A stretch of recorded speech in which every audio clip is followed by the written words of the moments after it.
पूर्णिया ज़िला, हम बस्ती का नाम नहीं लेंगे, पूर्णिया ज़िला के अंदर में ही वो बस्ती है, मरने वाले को 30 से 35 साल हो गए मरे हुए, लेकिन जानते हैं उसकी कब्र नहीं बनी।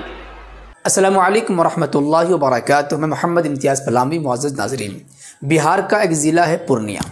पूर्णिया के एक शख्स के साथ ऐसा अजीब व गरीब वाक़या पेश आया कि आप उस वाक़े को सुनकर हैरान व परेशान हो जाएंगे और आप अपनी आँखों से आंसू बहाने पर मजबूर हो जाएंगे। दरअसल पूर्णिया ज़िले में एक मालदार शख्स रहा करता था, जिसके पास हज़ारों बीघे ज़मीन थी, लेकिन सूदी कारोबार किया करता था। जब वो मरा तो मरने के बाद उसे कब्र भी नसीब नहीं हुई, उसे गड्ढा खोद करके उसी में दफन कर दिया गया। जब भी उसके लिए कब्र खोदी जाती थी, कब्र मुकम्मल होने के बाद ऑटोमेटिक ज़मीन में हरकत होती थी और वो कब्र आपस में मिल जाया करती थी, यानी कि उसे कब्र नसीब नहीं हुई, बल्कि उसे यूं ही आम गड्ढों की तरह खोद करके डाल दिया गया और ये अजीब व गरीब वाक़या पेश आया। अब इस वाक़े को हिंदुस्तान के एक मशहूर व मारूफ ख़तीब के ज़रिए समाअत फरमाएं और इस वीडियो को खूब शेयर करें। ये वीडियो इबरत के लिए है कि हम मुसलमान होने के बावजूद कैसे गलत काम में मुलविस हैं और गलत काम करने का क्या नतीजा होता है। कभी तो इसका नतीजा हम लोगों को नसीहत करने के लिए दिखा दिया जाता है और कभी ऐसा दिखाया नहीं जाता, लेकिन उसका अंजाम बुरा होता है। शुक्रिया, जज़ाकल्लाह। अब इस वीडियो को मुकम्मल देख लीजिए। पूर्णिया ज़िला, हम बस्ती का नाम नहीं लेंगे, पूर्णिया ज़िला के अंदर में ही वो बस्ती है, मरने वाले को 30 से 35 साल हो गए मरे हुए, लेकिन जानते हैं उसकी कब्र नहीं बनी। कब्र नहीं बनी, उसकी कब्र नहीं बनी। गड्ढा खोदकर उसको दफन कर दिया गया, कब्र नहीं बनी। 3 बार कब्र बनाया, कब्र बराबर हो जाती थी।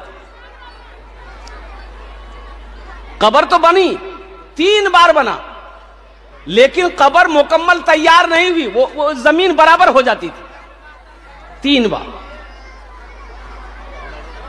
नाखून काट रहा था, उंगली थोड़ी सी कट गई। अरे नाखून काटे जी ना, हमरा से भी कभी कभी कटी जी, थोड़ी सी की ब्लेटर से चाहे चाकू से उंगली थोड़ी सी कटी जी, खून निकले। तो उन्होंने आई गई नजर को कर दिया कि ठीक हो जाएगा, लेकिन दर्द बढ़ता चला गया, बड़ा बेचैन हो गया। शाम के टाइम में बाजार गया, मेडिकल से दवाई ले लिया, क्यों देखो नाखून काटे चलान ले, तो उसने कटी गिली से दर्द करे जा, कोई दवा दा। मेडिकल वाले ने दवाई दे दी, आराम नहीं मिला, रात भर बेचैन। पूरी रात के अंदर में देखा कि ये उंगली जो है ना फूल गई, सूज गई, मोटा हो गया, फूल कर, बड़ा परेशान हो गया। पूर्णिया गया, डॉक्टर को देखा, बड़ा पैसा वाला। जानते हैं कितना बड़ा पैसा वाला था? 1000 बीघा जमीन का मालिक था, 1000 बीघा जमीन का मालिक। इसका कारोबार क्या था जानते? सूद का कारोबार था। ये सूदी में अपना पैसा चलाता था, सूदी कारोबार था, लेन देन था। और इसका अमल क्या था जानते? इसका अमल क्या था? किसके दरवाजे पे कोई फकीर मांगने नहीं जाता था, कोई मदरसा वाला चंदा करने नहीं जाता था, मस्जिद वाला चंदा करने नहीं जाता था। तो हो कोई भी आए ना, पहले झांक के देखता था। बुढ़वा जी की बेटा जी, बेटा रहता था तो जाता था और देखता कि बुढ़वा 80 की स्पीड से भागता था। का है इसलिए कि बुढ़वा ना भीग देता था, ऊपर से गाली भी देता था, धक्का मार के निकालता भी था। हम तो उसकी ग़ीबत नहीं कर रहे, बस हम लोग यही दुआ करेंगे अल्लाह उनको, उनके गुनाहों को माफ़ फरमा कर उन्हें जन्नतुल फिरदौस में आला साला मकाम अता फरमा दे। आमीन बोले अल्हम्दुलिल्लाह। इसलिए कि मुसलमान जब मर जाए तो किसी को कोई हक नहीं बनता है अल्हम्दुलिल्लाह उसकी बुराई बयान करे, लेकिन इबरत के लिए, ये हम लोगों के लिए एक सबक है कि आदमी फिर भी अगर ना सुधरे, फिर भी ना संभले, तो ये नादानी है, ये नाअक्ली है, ये बेवकूफ़ी है। और कुर्बान जाइए मेरे भाइयों, पूर्णिया गया ना, तो पूर्णिया में डॉक्टर लोग बोला कि ऐसा है, ये इन्फेक्शन फैल गया है, उंगली को ना यहां से काटना होगा, यहां से अंगूठा को काट देना होगा। बोला काटो, जल्दी काटो, बहुत बेचैन है हम, जल्दी काटो। यहाँ से अंगूठा काट दिया, पट्टी उट्टी कर दिया, दवाई दे दिया, घर आया। 1 हफ्ता रहा, आराम नहीं, ना रात को नींद है, ना दिन को चैन है, ना खाना में अच्छा लगता है, ना सोने में अच्छा लगता है। कुर्बान 1 हफ्ता के बाद फिर पूर्णिया गया, उससे बड़ा डॉक्टर को दिखाया, तो डॉक्टर ने मुआयना किया तो पता ये चला कि इन्फेक्शन बहुत फैल गया है, यहाँ से हाथ काटना होगा। बोला जल्दी काटिए, यहाँ से हाथ काट दिया। वहां से आया, बड़ा बेचैन है। लोगों ने कहा कि ये बड़ी बीमारी लगती है, तुम बंबई जाओ। बंबई गया, 1 महीने के बाद बंबई गया तो डॉक्टरों ने कहा कि आपकी खैरियत नहीं है, ये इन्फेक्शन इतना फैल गया कि पूरा जिस्म में फैल जाएगा, यहां से हाथ काटना होगा। बोला जल्दी काटो, यहां से हाथ काट दिया। घर आया, ओहो, चंद दिन रहा होगा, इंतकाल हो गया। चंद दिन रहा होगा, इंतकाल हो गया। लोगों ने कब्रें बनानी शुरू की, घर वालों ने कब्रें बनानी शुरू की। कब्र बनाने वाला जब कब्र को तैयार कर दिया, अब देखता क्या है कि ऐसा पता ये चला कि जमीन हिली, कब्र मिट्टी बराबर हो। ये लोग घबरा गए, ये क्या हो गया?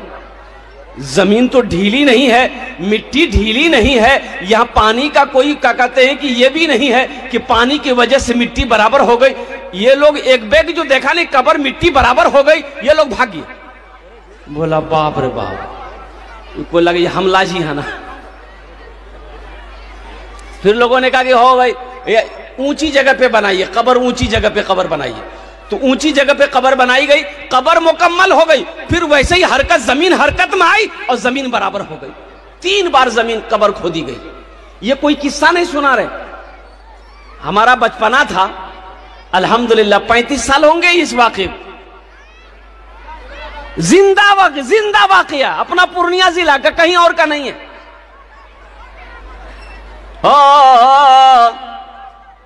कब्र बन नहीं रही है, लोग परेशान हैं।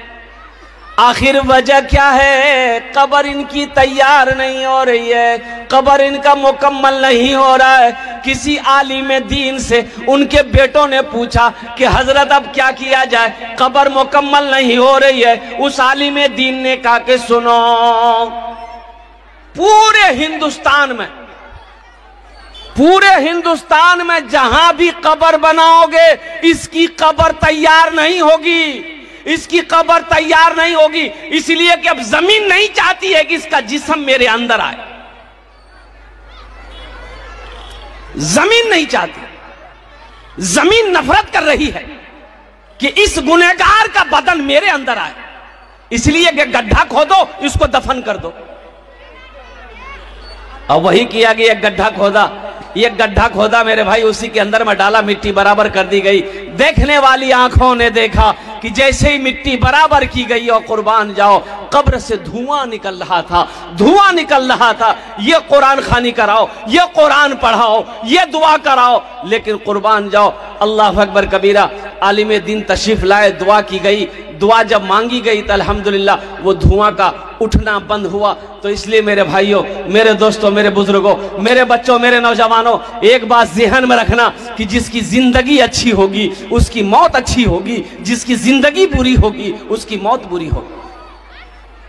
इंशाअल्लाह हम लोग जो गुनाह किए हैं, इंसान तो गुनाहों का पुतला है, जो गुनाह हम लोग किए हैं इंशाअल्लाह आज तौबा करेंगे इंशाअल्लाह।